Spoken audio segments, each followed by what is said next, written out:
that they do co-opt movements to basically like take power away from those movements. And I'd seen that because I'd been an environmentalist since I was 12 years old. I'm 40 years old now. So, I mean, I've been at this kind of for a long time in that. And, you know, I've seen that movement be completely co-opted by big finance who just use it as a mechanism to control people. You like the Greta Thunberg, you know, these Time magazine person. Give me a fucking break.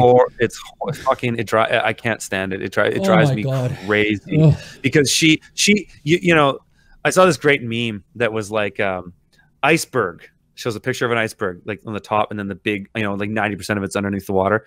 And then there's Thunberg, and then there's the water, Greta's head, and then George Soros's head underneath hers. It's like perfect. But it's, yeah, you know, they've co-opted it. And the thing that drives me crazy with the farmers, because like, you know, that's primarily my audience or my space, is that they've got them, they've got them partaking in their own demise by pandering to this climate change bullshit. Yeah. In that climate change is being used as a mechanism to control everything, every resource, every piece of land. And like they're shooting themselves in the foot. And I'm seeing it constantly. I like want to wake people up to it, but it's like, man, like that's a religious space, you know, like in an era of modern secularism where, you know, most people today aren't religious. Climate change has become the new religion, and you speak against that religion, you're a heretic, you get burnt at the stake. And I've certainly paid quite a cost for coming out with some of the things that I've said. I just don't care anymore. Like I'm at a space now where I'm just like, I don't fucking care. If you don't like what I'm saying, fuck off. Nietzsche has a saying about the most dangerous thing a man can do is to be by himself. Most people we want to be part of a tribe, or they want to be accepted by a herd. It's the few that accept the few that accept to be ostracized and ridiculed. They're the ones that make change. It's not the will. It's not. People think democracy makes the change. It's not. It's a will of the few that dictate the course of civilization. Oh, totally. You know, the neat thing I found though, as a content creator, you might find this yourself too, is that you get to a place. Certainly not at the beginning. You know, like when you're starting out, you kind of have to pick your lane and kind of stick to it.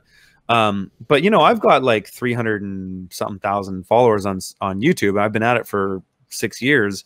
I'm at a point where I've come out and said some things, you know, and, you know, I get labeled this, that, or the other. And let's say I lose 10% of my audience right away from something I say.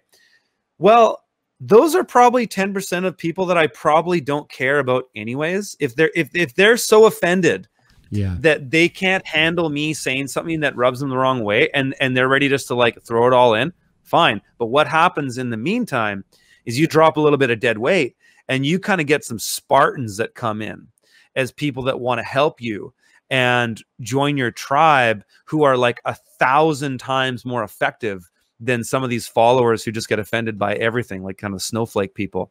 So I found where I'm at, like I started kind of speaking my mind a bit more when I was over 200,000 subscribers on YouTube. And I found it actually didn't hurt anything of my numbers. Like I was worried at first, like, you know, I start talking about stuff like this, is it going to hurt my book sales and stuff like that? It hasn't at all. It's actually, as far as I can tell, it's all still grown. I think the more honest and real you can be is just a way better game to play, because the world is so full of charlatans and bullshitters. Oh yeah. It's not necessarily a numbers game, it's a quality game. I'd way rather have 10,000 quality people be in my tribe than 1 million people that just want to watch cat videos and, you know, dumb shit on YouTube. Well, it's memetics, right? It's the herd mentality, as Rene Girard talks about, especially when it comes to social media. People rarely think for themselves. They don't use critical thinking tools or skill sets or heuristics. I had a conversation with an environmentalist, acquaintance, I wouldn't say friend.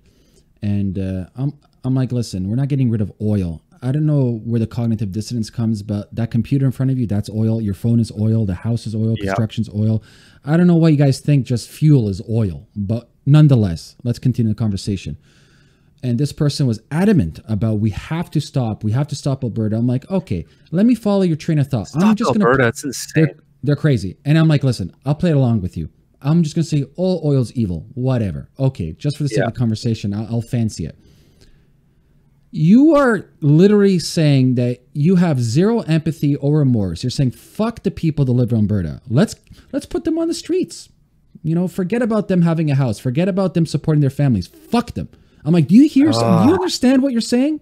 Like to me, you're a fascist. To me, you're a dictator. Like, this is just fucking ridiculous. Oh yeah, and especially from coming from their gears are like. I know. Well, it's ironic, especially coming from people in Ontario, who the only reason they have all the social programs and benefits they do is because of Alberta.